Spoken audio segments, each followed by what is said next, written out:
Hello, welcome to the National Literacy Agency online storytelling program. Għidli Storja, tell me a story. Today I have a story from Italy for you, and the title of this story is The Feathered Ogre. So it is story time. You look and listen. Once upon a time, in a faraway country, the king was very, very sick. So the doctor came to visit. He asked the king to say "ah," but the king was very, very poorly. He tried and he went "ah, ah, ah, ah." The doctor was very alarmed. He wanted to count the king's heartbeats.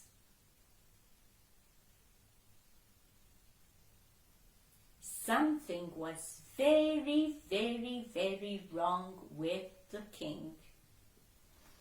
"I am so sorry, Your Highness, but the only thing that can make you better is a feather from the ogre's back." Sighed all the royal ladies and the royal knights. They knew it was an impossible task. The ogre lived up north.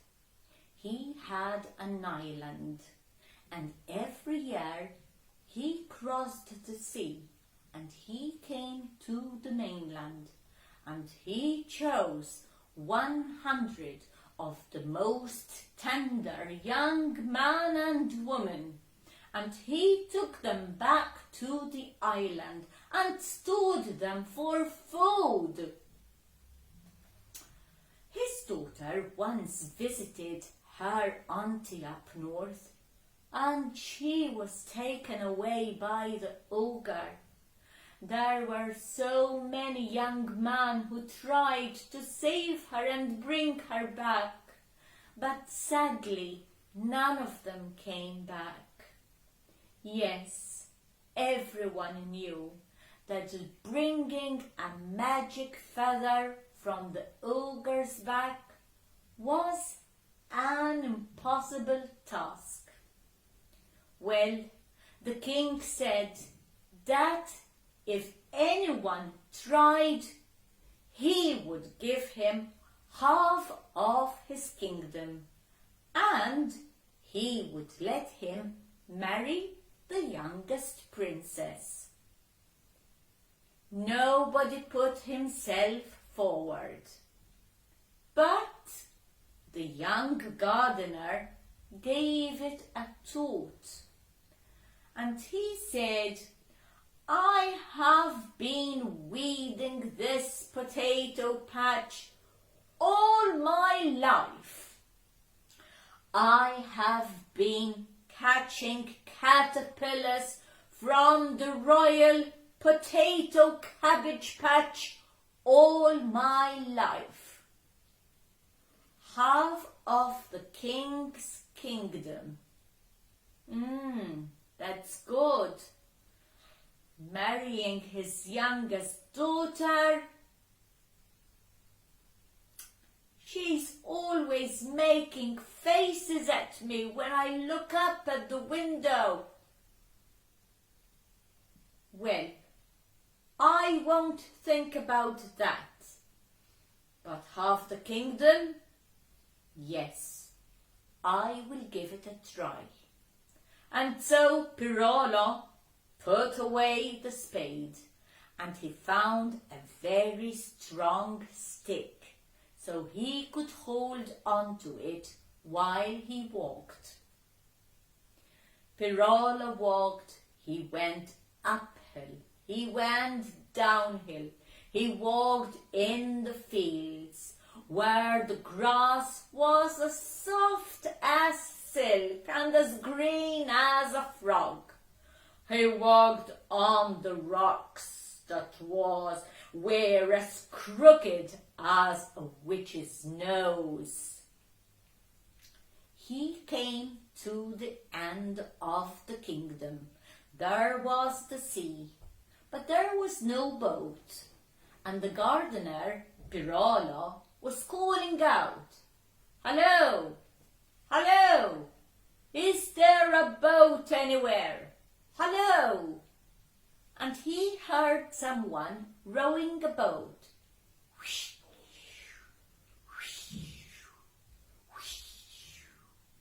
And soon enough he saw a very old man rowing a boat.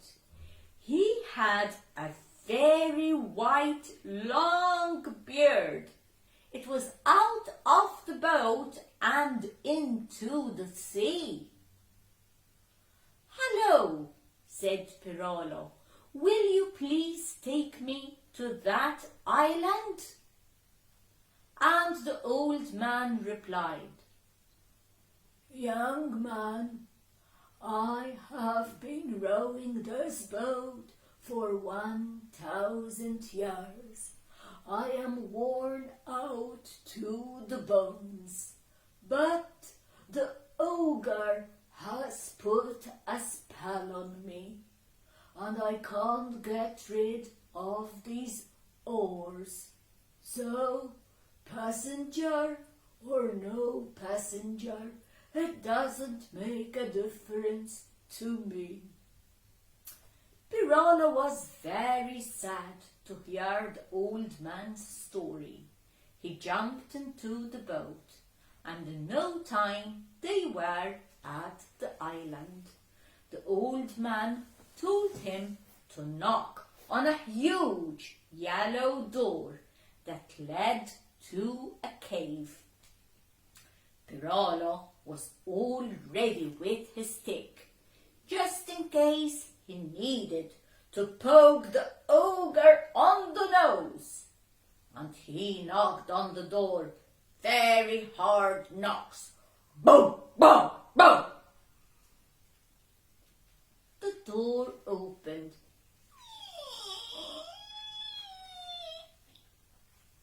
There was no ogre. A young lady looked at him. "You're not the ogre. Who are you? Why did you come here?" She knew that if he stayed, he would become the ogre's dinner, the ogre's supper, whatever. Pirolo told the princess all the story about the king's illness, and that he needed one of the magic feathers from the ogre's back. "Come in," she said. "I will help you. The king, you see, is my father. I once went to visit my auntie up north, and that was the time when the ogre took me away, together with all the 100 tender young man and woman. But you see, he doesn't know. I have set them free, and he has been eating mutton." Pirolo was very touched by the story. The princess told him to hide under the table. "Shh! You stay there. The ogre will be back very soon." And sure enough, the door flung open, and the ogre went, "Where's my supper? Come, come, my ogre dear. You see, you ate the last man yesterday, so there's no meat today. But I have prepared dumplings for you. You know how much you like dumplings." And there was a huge cauldron full of dumplings, delicious dumplings. Well, the ogre didn't complain. He lifted the cauldron, put it to his mouth, and he ate the dumplings all at once. And then he started laughing. "What makes you laugh, my dear ogre?" said the princess. And he told her how easy it was for the old man to get rid of the spell. "All he has to do is give the oars to somebody else to hold, and he will be as free as the wind." Pirolo heard the story from under the table. And the princess said, "Ogre dear, you look so tired. Why don't you rest a little? I will sing to you, and I will stroke your feathers." And yes, the ogre put his head on the table, and the princess was singing, and she stroked his feathers, and when he fell asleep, she pulled one of the feathers from his back. She threw it under the table for Pirolo to take. "Ah!" shouted the ogre. A sting on my back." "Shh, hush," said the princess. "That was only some fire from the fireplace that burnt your back, that burnt your lovely feather. Hush, go back to sleep." And she stroked his feathers and sang, and he slept, and he snored. And when he snored, and the princess was very sure that he was asleep, she told Pirolo, Come, now is our time." They opened the door, and they ran out. They did not close the door, and until they came to the boatman, the door shut with a bang. Boom! That was the time when the ogre woke up. But the princess and Pirolo were in the boat already, and the boatman was rowing the boat to the mainland.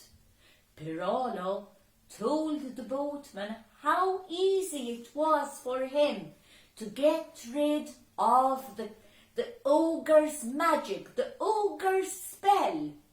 And he told him that all he had to do was give the oars to somebody else to hold.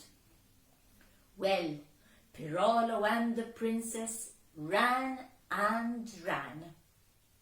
But the ogre saw them from a distance, and he knew that the princess was with the man.